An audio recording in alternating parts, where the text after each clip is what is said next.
দেশের অন্য সব ঘটনার পাশাপাশি বিনোদন জগতেও ঘটে চলেছে নানান ঘটনা। সেসব ঘটনা এবং ঢালিউড, বলিউড আর হলিউড তারকাদের কাজের আপডেটস নিয়ে আমি সামিয়া মুন আবারও ফিরে এলাম প্রতিদিনের লাইভ শো লাক্স 24 টুনাইটে। এখন থেকে বেশ কিছুটা সময় কাটাবো বিনোদনের লেটেস্ট আপডেটস নিয়ে আপনাদের সাথে। শুটিং শুরুর আগেই থেমে গেল মাহিয়া মাহির ধামাকা। সিনেমাটি অপরদিকে 7 বছর পর অ্যালবাম প্রকাশ করবেন ডলি শান্তনী। আর এই সব খবরে বিস্তারিত নিয়ে থাকছে আমাদের রেগুলার সেগমেন্ট টুনাইট আপডেটস। মালেক আফসারি পরিচালিত ধামাকা সিনেমাতে অভিনয় করার কথা ছিল মাহিয়া মাহির, তবে শুটিং শুরুর আগেই থেমে গেল ধামাকার যাত্রা। প্রযোজকের মতের সঙ্গে মিল না হয় সিনেমাটি আর নির্মাণ করবেন না পরিচালক। চলতি বছরের অক্টোবর মাসের প্রথম সপ্তাহে মালেক আফসারির ধামাকাতে চুক্তিবদ্ধ হয়েছিলেন মাহি। এরপর নভেম্বর মাসের 10 তারিখ থেকে সিনেমাটির শুটিং শুরু হওয়ার কথা ছিল। সমালোচনা যেন পিছুই ছাড়ছে না সোহম ও মিম জুটির সিনেমা ব্ল্যাক নিয়ে। আর এবার প্রেক্ষাগৃহের পর আদালতে হাজির হলো ব্ল্যাক সিনেমাটি। বাংলাদেশের প্রযোজক সেন্সরপত্র ছাড় না পাওয়ায় কলকাতার প্রযোজককে অসংখ্যবার অনুরোধ করেন সিনেমাটির মুক্তি পিছিয়ে দিতে, কিন্তু কোনো কথা মানেননি কলকাতার প্রযোজক রানা সরকার। শেষে বাংলাদেশি প্রযোজক কামাল মোহাম্মদ কিবরিয়া লিপু কলকাতার হাইকোর্টে সিনেমাটি প্রদর্শনী স্থগিত করার জন্য মামলা করেন, কিন্তু কলকাতার হাইকোর্টে এই আর্জি আমলে নেননি। 2008 সাল থেকে নিজের একক গান করা বন্ধ করে দেন জনপ্রিয় সঙ্গীত শিল্পী ডলি শান্তনী। আর এবার 7 বছর বিরতি ভেঙে নতুন অ্যালবাম নিয়ে বাজারে আসছেন তিনি। প্রজেক্ট ডলি শান্তনী শিরোনামে নতুন এই অ্যালবামটি সাজানো হয়েছে 6টি গান দিয়ে। এতে ডলি শান্তনীর 2টি একক ও 4টি দ্বৈত গান থাকবে, যেখানে তার সঙ্গে দ্বৈত গানে কণ্ঠ দেবেন জনপ্রিয় সঙ্গীত শিল্পী আসিফ আকবর। ইতিমধ্যে 5টি গানের কাজ শেষ হয়েছে, আর খুব শীঘ্রই বাকি একটি গানে কণ্ঠ দেবেন ডলি। অ্যালবামে গানের সুর ও সঙ্গীত আয়োজন করেছেন কলকাতার সঙ্গীত পরিচালক প্রীতম। চলতি বছরের 5 ডিসেম্বর প্রকাশ পাবে অ্যালবামটি। 7 বছর আগে মুম্বাইয়ে সন্ত্রাসী হামলায় নিহতদের প্রতি শ্রদ্ধা জানালেন অস্কার জয়ী সুরকার এআর রহমান। কালজয়ী গান হামকো মন কি শক্তি দেনা নতুন সঙ্গীতায়োজনে তৈরি করে এই সম্মান জানান তিনি, যেখানে কণ্ঠ দিয়েছেন 48 বছর বয়সী এই সঙ্গীত শিল্পী। 1971 সালে গুড্ডি সিনেমার জন্য এই গান লেখেন গুলজার, সুর করেন বসন্ত দেশাই, আর এটি গেয়েছিলেন বাণী জয়রাম।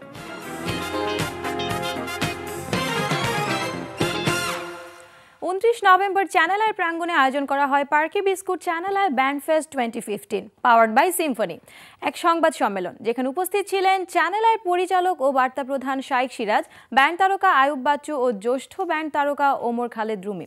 এবারে বসতে যাচ্ছে এই উৎসবটির দ্বিতীয় আসর। চ্যানেল আই প্রাঙ্গণে আয়োজিত এই ব্যান্ড উৎসবে অংশ নিচ্ছে 13টি ব্যান্ড, যাদের মধ্যে রয়েছে LRB, Obscure, Prometheus, Ark, Bappa and friends, brotherhood project, black, জলের গান, তীরন্দাজ, উচ্চারণ, পিপিলিকা বাংলাদেশ ও মেট্রিক্যাল। 1 ডিসেম্বর চ্যানেল আই প্রাঙ্গণে ব্যান্ড ফেস্টটি শুরু হবে বেলা 11টায় এবং চলবে বিকেল 5টা পর্যন্ত। এটা বলার কোনো অবকাশই নেই যে এই ব্যান্ড ফেস্টটা এটা যে একটা বিশাল একটা প্ল্যাটফর্ম, এবং সঙ্গীতের যে কোনো বিষয়ে আসাটাই হচ্ছে সঙ্গীতের জন্য প্লাস পয়েন্ট। আমার মনে হয় যেহেতু একটা উদ্যোগ শুরু হয়েছে, আমরা উদ্যোগটাকে ওয়েলকাম করাটা আমার কাছে মনে সবথেকে বেশি ভালো দিক হবে। কারণ হচ্ছে শুরু তো হলো, এরপর আমরা ঢাকায় করছি, এরপরে চিটাগংয়ে হবে, কক্সবাজার হবে, খুলনায় হবে। আমার কাছে মনে হয় যে শুরু হওয়াটা জরুরি। এখন মিউজিক অনেক বেটার হচ্ছে, আরও ভালো হচ্ছে, আর সাউন্ড সিস্টেম ভালো হচ্ছে, যার জন্য সব কিছু মিলেই ভালো হচ্ছে। সব কিন্তু একটা দেশে যখন রাইজিং নেশন যেটা সবসময় কিন্তু একসঙ্গে কিন্তু ভালো হয়। এবং আমি আশা করব যে এরকম যদি চলতে থাকে, এবং এরকম যে এই যে ফেস্ট যেটা অনুষ্ঠান যেটা হচ্ছে এরকম যদি রেগুলার হতে থাকে, তাহলে ব্যান্ডগুলো যদি একটু বাজানোর একটা জায়গা পায়, তা কিন্তু আরও ডেভেলপ করবে। আমরা আশা করছি এটা 100 পর্ব পেরিয়ে যাবে। 1 ডিসেম্বর বিজয়ের মাস, এই মাসে আমাদের এখানে ব্যান্ড ফেস্ট হবে এবং ব্যান্ডরা এসে বাজাবে। আর আমি আশা করব শুধু ঢাকায় নয়, ঢাকার বাইরেও যেসব ব্যান্ড রয়েছে যারা নিজেদেরকে ভালো ব্যান্ড মনে করে, they should come forward and play.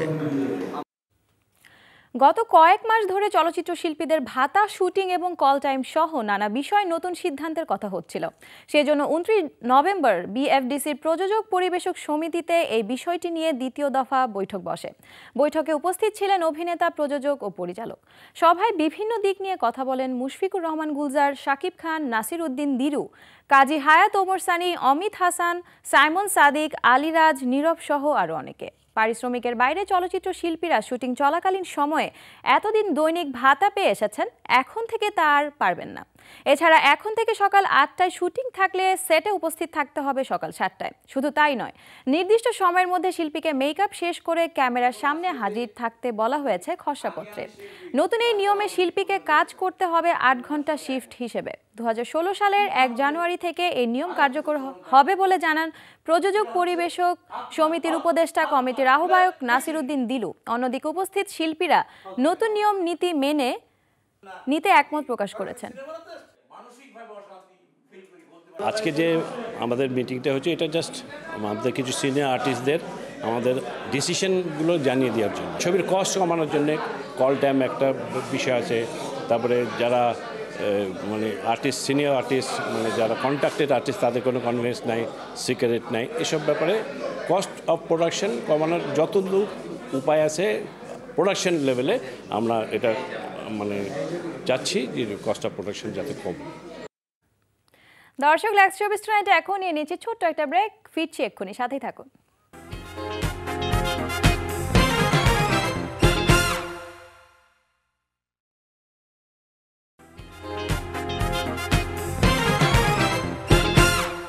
Welcome back to Lex 24 tonight. দর্শক, আমরা কিন্তু ফেসবুকেও আছি, লগ ইন করুন facebook.com/showbiz.tonight। দর্শক, গতকাল অনুষ্ঠিত হয়ে গেল বেঙ্গল উচ্চাঙ্গ সঙ্গীত উৎসবের দ্বিতীয় দিনের পরিবেশনা। চতুর্থতম এই আয়োজনের দ্বিতীয় দিনের পারফরমেন্স নিয়ে থাকছে আমাদের এবারের প্রতিবেদন।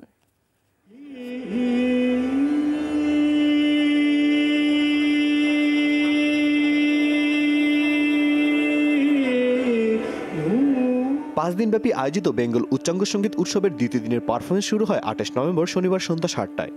শুরুতেই ধ্রুপদ পরিবেশন করেন বেঙ্গল পরম্পরা সঙ্গীতালয়ের শিক্ষার্থী অভিজিৎ কুণ্ড।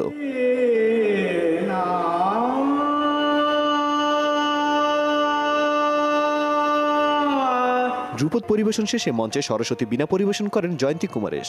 তার সাথে ছিলেন আর শঙ্কর নারায়ণ এবং ঘটমে এস কৃষ্ণস্বামী। আর এর মধ্য দিয়ে এবারই প্রথম বেঙ্গল উচ্চাঙ্গ সঙ্গীত উৎসবে সরস্বতী বীণা পরিবেশিত হলো।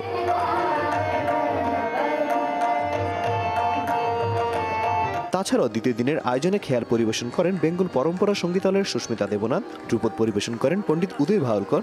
একক তবলা পরিবেশন করেন পণ্ডিত সুরেশ তালওয়ালকার। কর্ণাটকী সঙ্গীত পরিবেশন করেন ডক্টর বালমুরারি কৃষ্ণ এবং তার সাথে বাঁশিতে ছিলেন পণ্ডিত রণু মজুমদার। এছাড়াও আরও পারফর্ম করেন সুবয় সেন মজুমদার এবং পণ্ডিত অজয় চক্রবর্তী। আর এর মধ্য দিয়ে শেষ হয় বেঙ্গল উচ্চাঙ্গ সঙ্গীত উৎসবের দ্বিতীয় দিনের পরিবেশনা।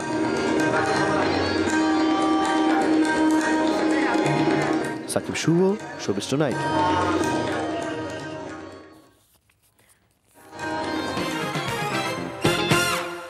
টলিউডের সিনেমার তালিকায় যোগ হতে যাচ্ছে নতুন একটি নাম, আরশি নগর।